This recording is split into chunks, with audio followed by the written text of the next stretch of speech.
Welcome to the Thrive Forever Fit Show, the podcast that's here to ignite your potential and guide you on a journey towards living your best life. I'm your host, Jay Nixon, and I'm thrilled to have you with us today. On this show, we're passionate about one thing, and that's helping you reach your full potential, whether that's in your health and fitness, relationships, career, or personal growth. We're here to provide you with tools, strategies, and inspiration to thrive in every aspect of your life. Each episode will dive deep into topics that matter most, featuring insightful interviews with experts, thought leaders, and individuals who've achieved extraordinary success. Together, we're going to explore powerful mindset shifts, nutrition and fitness strategies, effective goal setting, mindfulness techniques, and much, much more. We'll break down the barriers that hold you back and help you build resilience, focus, and unwavering determination. So if you're ready to unleash your potential and embark on a transformative journey, this podcast is for you. It's time to embrace your inner fire, tap into your limitless capabilities, and make every day an opportunity for growth and self-improvement. Get ready to be inspired, motivated, and empowered to live the life you've always dreamed of. The Thrive Forever Fit Show is here to support you every step of the way. Let's dive in. Before we dive into the show, I want to take a quick moment to talk about the sponsor of this episode. It is very dear and near and close to my heart because it is Lori's company, SpaStar. If you ever had the opportunity to watch someone create something from a thought or a vision and make this magical thing actually come to life, well, then you'll know why I'm so extremely proud of her and why I'm so excited to have her sponsoring the Thrive Forever Fit Show. If you've listened to my podcast, then you probably heard her on episode 259. If you haven't heard that, I would go listen to episode 259 as soon as you finish this episode. She talks about the story of how she created it, the adversity she overcame, the challenges that she worked through, and just the inspirational story that I know you're absolutely going to love. But what SpaStar is a luxury wrap, and it was created as a spa wrap for people who were getting beauty treatments. But what we found out is it is a piece for everyday life. People are wearing it as swimsuit cover-ups, resort wear, just to get ready in the mornings or for that special event. It is the most unique piece, and I've actually worn this thing several times. I was the actual first model for this. Maybe I'll show you guys some photos of that when the time is right. But it is such a cool creation called the Get Ready Wrap by SpaStar. And because you're a listener, you get 15% off today because you support me. So just go to spastar.net, spastar.net, the word spa, the word star.net. And at the checkout, enter Thrive15, THRIVE 15, and you're going to get 15% off of your Get Ready wrap. So many of my clients already have these and absolutely love them.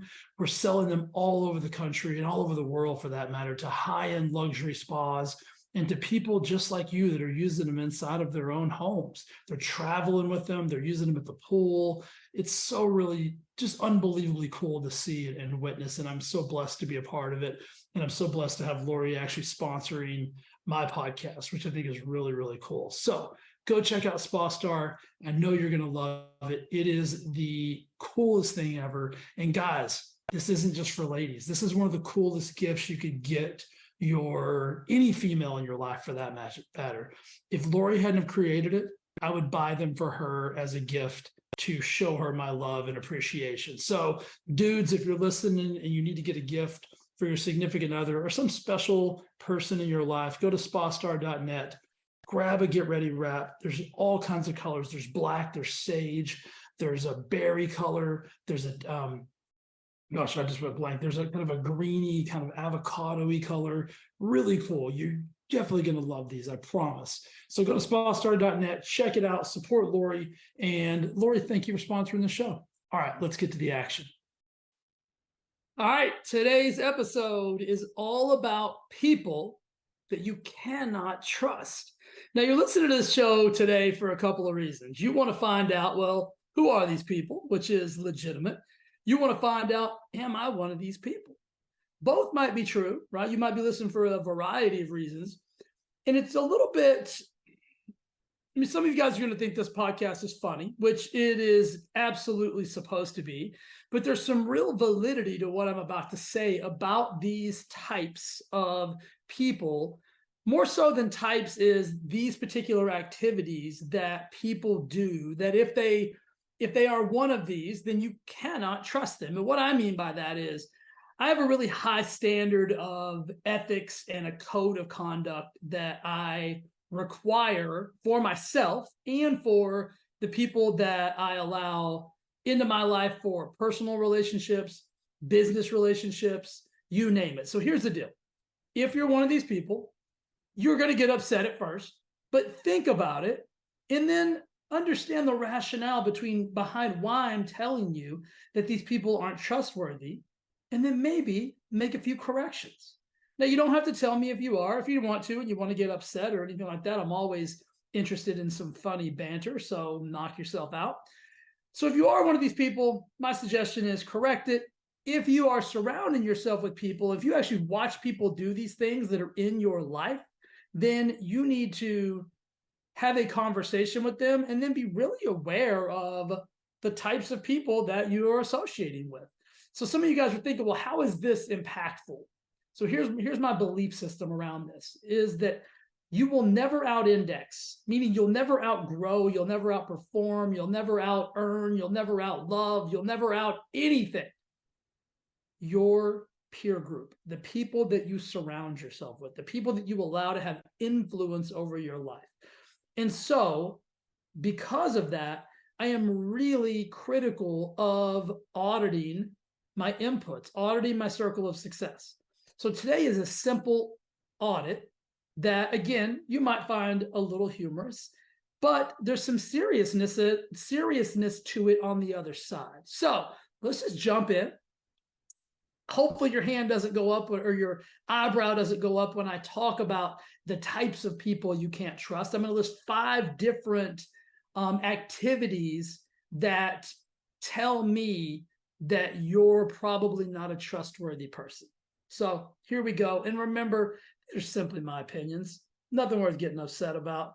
If you get upset about these things, it's probably because it triggered an emotion in you that you know that I'm probably right, and it's something that you need to work on and or correct. So number 1 of the people that you absolutely cannot trust is people who don't pick up their dog shit. Nothing drives me crazier than to walk around the neighborhood, to walk around the park, to go anywhere and watch people not pick up their dog shit. Like literally just leave piles of dog shit on the sidewalk, even in the grass. Like pick it up. Like we live in a world today where there are little bags everywhere. If you go to the park near my house, there are probably 10 little things that have dog poop bags in them and a receptacle to put your dog poop in after you pick it up. And you can also get those tiny little dog poop bags that we have for Rudy on this little thing that goes on your leash, and you have those with you 24/7, 365. There's always a way to pick up after your dog. Now, let's talk about why this is somebody you might not be able to trust. Might not be able to trust, somebody I would never trust. First of all, it shows a high level of disrespect. Just disrespect for the world in and of itself, that this person is too busy or can't be bothered to pick up their dog's doo-doo. Like that to me is a person with a personality disorder that leads them to believe that they are above certain things. So I don't care if you have a Shih Tzu, a Poodle, a Chihuahua, or a Great Dane. Pick up your dog's shit. Nobody wants to. I won't even let Rudy, if we're walking around the neighborhood and Rudy tries to go in somebody else's yard and take a shit, I won't even let him do that. I won't even let him take a piss in my neighbor's yards because I'm respectful of my neighbors. They didn't ask for, hey, have your dog come over and piss and shit in my yard. Nobody wants that. So I don't even let Rudy do that, even though if he did or he does poop on our walk, I pick it up immediately. Never have I left his crap anywhere for somebody else to have to pick up after me. We are not little, even if you're a little kid, teach your kids to pick up their shit. Therefore, they'll pick up their dog shit. It is absolutely unnecessary for anybody else to have to pick up after you. So these are one of the people that I just absolutely cannot tolerate, absolutely will not trust. I wouldn't do business. Let me tell you this. If we were on a business, let's just say we were in a business transaction, we were about to do a business deal, and we just happened to be walking our dogs, and you let your dog take a shit and you didn't pick it up, I would not do business with you. Seriously. I would not do business with you, because if you are that lazy and that entitled, you will screw me over in a business deal. Same goes for a relationship. If I wasn't with Lori and I was in the dating scene, which God, I could not even imagine that, and I was on a date, and she had her dog out, and it's, Coco's walking around, Coco takes a shit, and she doesn't pick up Coco's shit, we are no longer even have the potential of dating, because I can't be around that level of laziness and entitlement. So there's all kinds of reasons why it's just absolutely unacceptable. Let me move on to the second thing. You guys have heard me talk about this before. I've done an entire podcast on it, and it's people who don't put their shopping cart back at the grocery store. Absolutely drives me insane. Here's the reason why.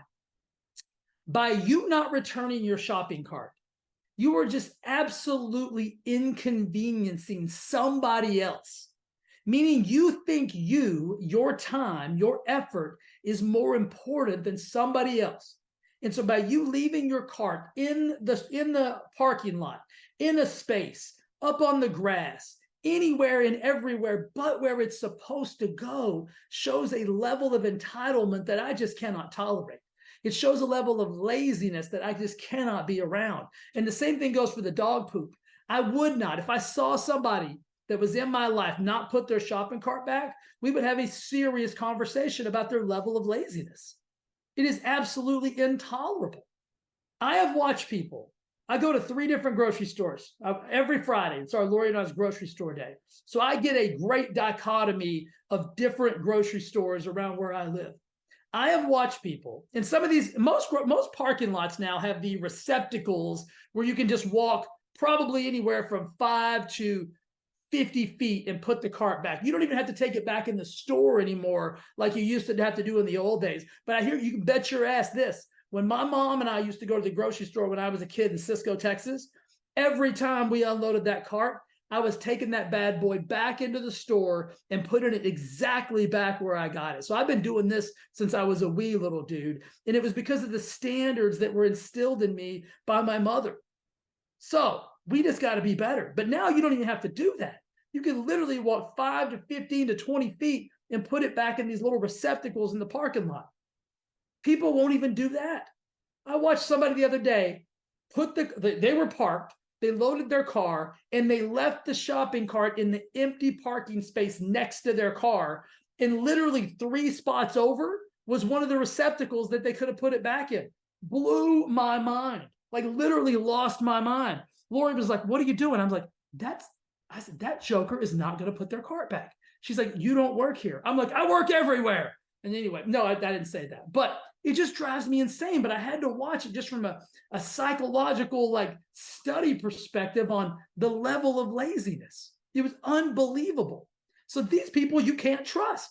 If you won't even put your own cart back, how can I trust you to be a part of my life? How can I trust you to do anything you're supposed to do? How can I trust you to do the little things? That's so simple.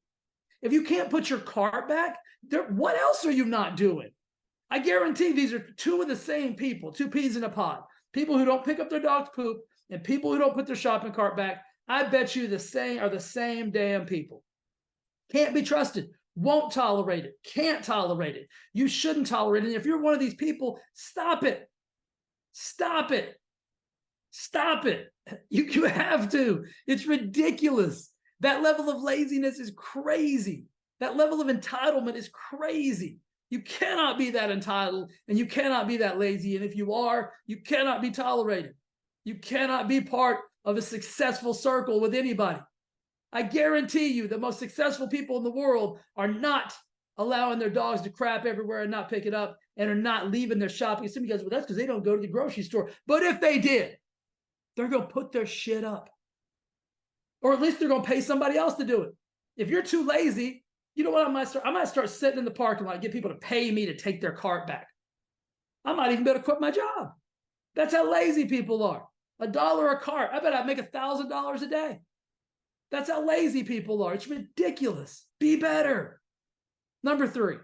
Now, some of you guys don't go to big box gyms or anything of that nature, but if you go to a big box gym, what I mean by big box is like the massive giant gyms. People who don't re-rack their weights drive me insane. And there's a variety of reasons for this. A lot of them are the same as the people who don't pick up the poop, people who don't put the shopping cart back. There's a level of entitlement. There's a level of laziness. And that's crazy too, right? You're at the gym and you're not going to take the weights off the bar or take the weight back to where you got it from. Like, that's insane. That's actually part of the workout. Like, you're actually going to burn some more calories, build some more muscle. So it's so counterintuitive that it blows my mind, but I see it all the time. I watch people literally leave weights on the leg press, the bench press, the Smith machine. They don't put their dumbbells back. Even if they do put their dumbbells back, they don't put them back where they got them. They put them back in the wrong container. It's unbelievable, the level of laziness and entitlement. It goes right along with the two things I've already mentioned. But this one is even crazier, because think about it. I want you to pause. You're at the gym. You're working out, which working out means picking things up and putting things down. And you won't take the weights off of the bar or the machine or whatever it is that you put on there. It's mind-blowing. And here's why it sucks. Because not everybody in the gym can take those weights off of the machine that you put them on. Some of the bars are too high for certain people. Some of the weights are too heavy for certain people. So it just blows my brain to think that you're that lazy and that entitled that you can't think about the person coming after you might not be able to get those weights off of that bar. They might not be able to pick that weight up. It might be too high for them. It may be too heavy for them. Might be somebody's grandma and they're trying to get a great workout in, but your laziness has made her workout more dangerous because she's got to do the work that you didn't do. Like, I can't trust people that don't do that. It goes back to all the things I've already talked about. It's a level of narcissism and a level of entitlement and a level of laziness that is just absolutely mind-blowing. So if you're one of these people, no matter where you work out, a hotel gym, a big box gym, a private gym, pick up after yourself. Like, we think we are so freaking special that our dog's poop doesn't have to get picked up. That there's some kind of fairy that's just going to fly around and all of a sudden magically pick up your dog's crap. That these shopping carts are going to miraculously, like, well, somebody in the store will come get the cart. You know what? They got other shit to do. And yes, they'll come get it because they have to, because you made their job more difficult. What if somebody came to your job and just started messing with stuff that didn't need to be messed with? Putting things where they didn't need to be put, so you had to go get them and put them back. Leaving the door open, leaving the window open, unplugging your computer, hiding your cell phone. It's the same thing. You'd lose your mind. You would lose your mind if somebody did that at your job, but you're willing to inconvenience somebody else. Unbelievable. Unbelievable. You got to be better. The next one is this. This one's kind of gross, but I see it everywhere. And I've even heard that it happens in the women's restroom as well. People who pee on the floor or the lid and don't clean it up. Nobody is asking you to be a perfect shot 24/7, 365. Sometimes you might get a little wild and crazy. And I've actually heard that women's restrooms can be just as disgusting as men's. But every time I go into a men's restroom, a public restroom, there is pee all over the floor. There's pee all over everything, pee all over the lid of the toilets. It is unbelievable. A restaurant, like everywhere, we are so gross. And like I said, this one's a little gross. If I accidentally pee on the lid or pee where I'm not supposed to pee, I will get tissues and clean it up, because it's nobody else's job to clean up my gross mess. It's absolutely disgusting. Disgusting. I was debating, like, do I tell the story? Should I tell the story? You going to tell the story? I'm going to tell the story. not too long ago, Lori and I, we were at a convention. It was a public place, a public restroom. I went in to use the restroom at the urinal. And for those of you guys that haven't been in a men's restroom, it's just like all these urinals are kind of lined up on the wall, and there's usually a little divider between the two if it's a place of any kind of a standard at all. As I'm walking up to my urinal, my designated spot, the guy in the urinal that was going to be next to me starts peeing on the floor on where I would have been standing in like 10 to 15 seconds if I hadn't seen it. And literally for 30 seconds, peed all over the floor, zipped up, and just walked out the door. I just stared at him like, you are one of the grossest people I've ever seen in my entire life. Like, somebody has to clean that up. That is absolutely disgusting. Like, would you go to your friend's house and pee on the floor? My guess is probably. If you'll pee on the floor anywhere, you'll pee on the floor everywhere. I mean, it's just such a vile trait and such a level of disrespect that it just blows my brain. I'm going to get off of this one because there's nowhere else to go because it's such a high level of grossness and just disgust. Clean up after yourself. And then lastly, people that I can't mess with. I can't trust them. I can't work with them. I can't be friends with them. I can't talk to them. I can't be around them. Are people who are rude to people that are in service. What I mean by that is to a server at a restaurant, to a flight attendant, to a customer service agent, to a service provider, you're getting the gist of it, to a cashier, to somebody working at a grocery store, somebody working at I won't tolerate it. Absolutely won't tolerate it. I will, like, again, if I'm at a business arrangement and somebody that I'm with, somebody at the table is rude to the wait staff or anybody for that matter, I will absolutely not do business with that person. If I saw somebody that was in my life that was like a friend be rude to wait staff, we would have a serious conversation. I wouldn't just overlook it and say, oh, he's having a bad day or she's having a bad day. You don't get to have bad days and treat people like crap. Like, we got to be better. And so that's one of my massive pet peeves and should be yours as well. If you're hanging around people are you allowed to be rude to anybody that is of service to you, then there's a problem. That is a level of narcissistic personality disorder like I've never seen before, like this power trip crap. And I just will not tolerate it. Can't be tolerated. And you shouldn't tolerate it either. So let's just recap. And I'm not going to go through all 5 things again because these are pretty self-explanatory. The reason I wanted to do this podcast is that I think it's so vital and I think it's so important. If you're really looking to live a high quality, high value, high abundance level of life, that the little things matter. Picking up your dog's crap matters. Taking your shopping cart back matters. Re-racking your weight matters. Cleaning up after yourself matters. Being kind and awesome to people matters. Those are just staple benchmarks of the minimum standard. These are what I've talked about today, guys, are minimum standards of humanity. Minimum standards of just doing the right thing. So many of us have gotten away from just doing the right thing, the little thing, the minimum standard, that we think it's okay to inconvenience somebody else. And there's people try to justify these things. Well, nobody else put their cart back. Well, that's all the more reason why you should put all the carts back. If there's a cart near you, the next time you're at the grocery store, get it, put it back. If you're picking up your dog's crap and somebody else left their dog's crap there, pick it up. If you're at the gym and you see somebody, I will go around and unrack away. I was at a resort not too long ago, a wellness resort, beautiful place. And I watched a guy leave his weights on the Smith machine. And I didn't immediately do it because I'm like, surely he's going to come back. Surely he's going to come back. And when he didn't come back by the time I was finished, I went around and picked up all of his crap. And I did that for a couple of reasons, right? I didn't tell anybody like, hey, I just went and I didn't tell the people who worked there, nothing. I just did it because I didn't want somebody else to have their day inconvenienced by somebody's laziness. So I will re-rack the weights if I see them at a gym, at a resort, at a hotel, anywhere, because it's just the right thing to do. Now, the cleaning up other people's pee,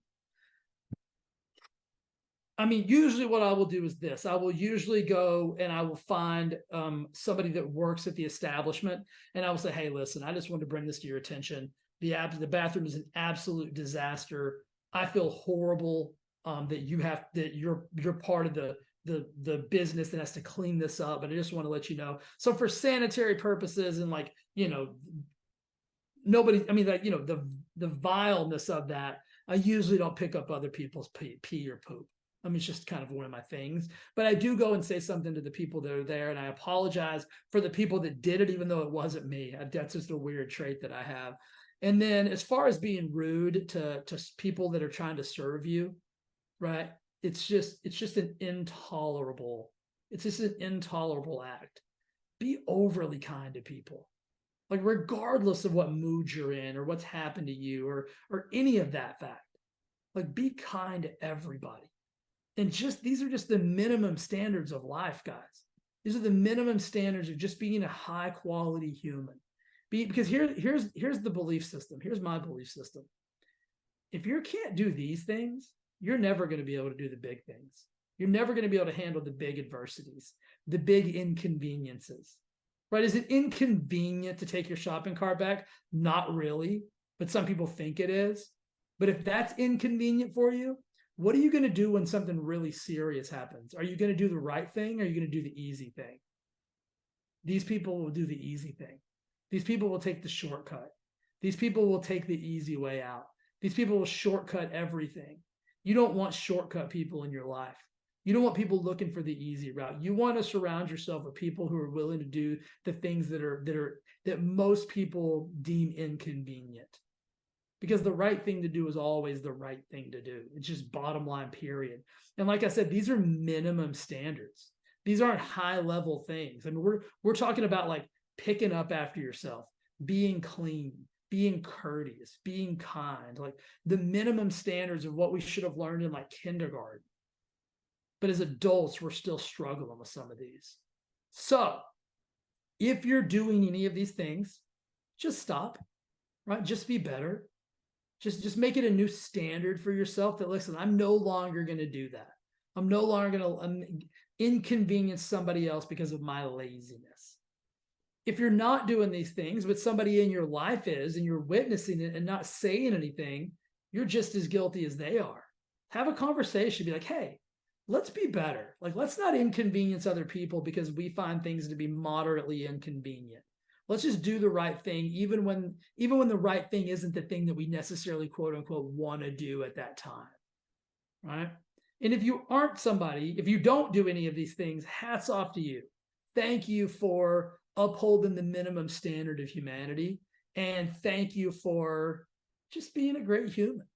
Like, just being a great, solid human for doing the little things. Because I can promise you, if you're not doing any of these things, if you do pick up your dog's poop, you take your cart back, you re-rack your weights, you don't pee and poop everywhere and have somebody else clean it up, you're kind and awesome and generous to people that are of service, I mean, hats off. You're one of the few that are willing to do the right thing because your standards are at a high level. So, moral of the story: elevate your standards, raise the standards of those people around you, and don't be somebody that other people can't trust. Trust is one of the most important things that we as humans have, and it's not something that you can touch or feel, but it's something that you know is there. And these are just minimum standards. If people can't do the minimum, they'll never be able to do the maximum.